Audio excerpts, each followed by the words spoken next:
kwiringira. Haleluya.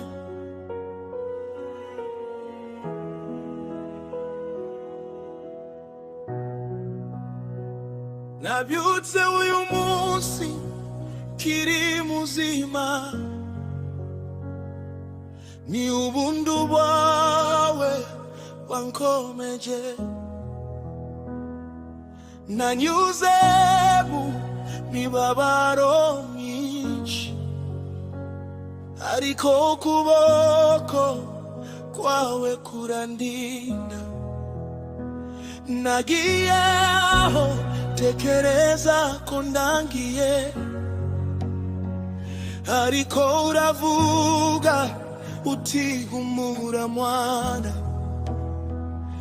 Iyo isi insezereye yose, wowe urankingurira inzira nsha. Iyo nibutse ibyo wankoreye, amarira akabamo ibyishimo.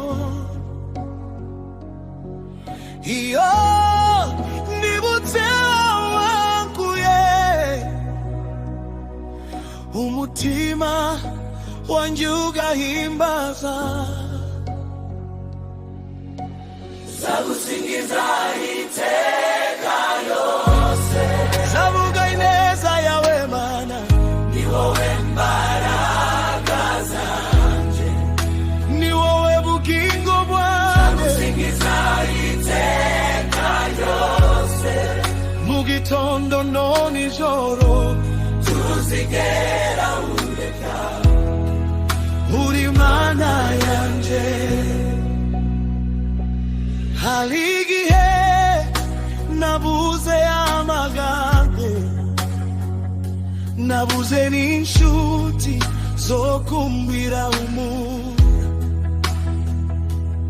ariko ijwi ryawe rituje rirambwira riti ndi kumwe nawe. Iyo imvura ibigeragezo iguye, umba igisenge kinkinga. Iyo umwijima ushaka kuntera ubwoba,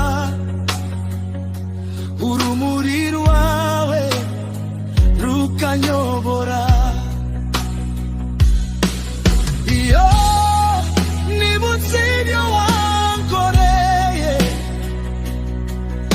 amarira akabamo ibyishimo.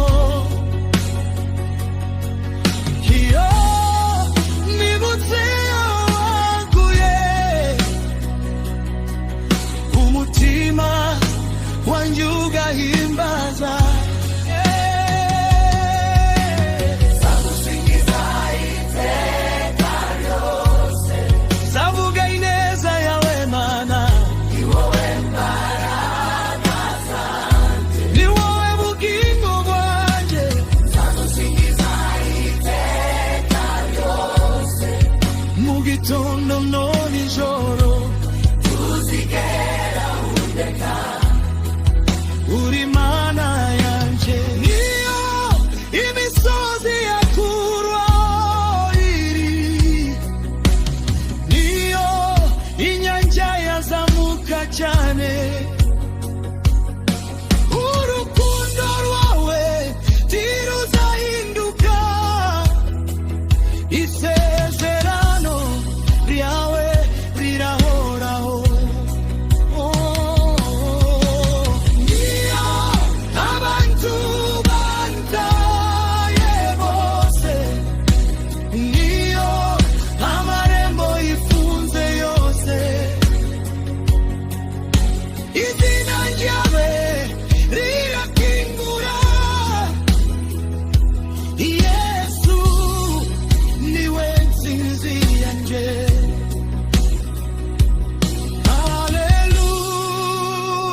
Haleluya. Turagusingiza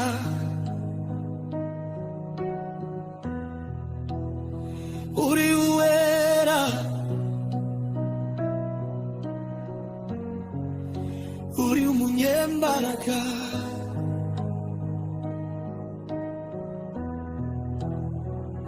Nabonye ukuboko kwawe kubuzima bwanje,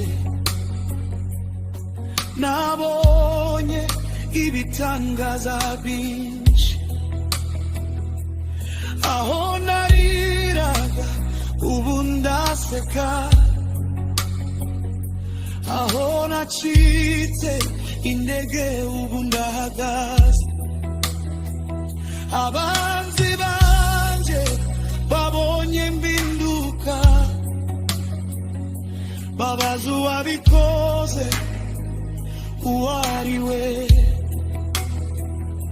Nkababwira ati ni Yesu Kristo wahinduye amateka yanje. Nzagusingiza iteka ryose, ni wowe mbaraga zanje. Nzagusingiza iteka ryose, tuzigera undeka. Uri Mana yanje.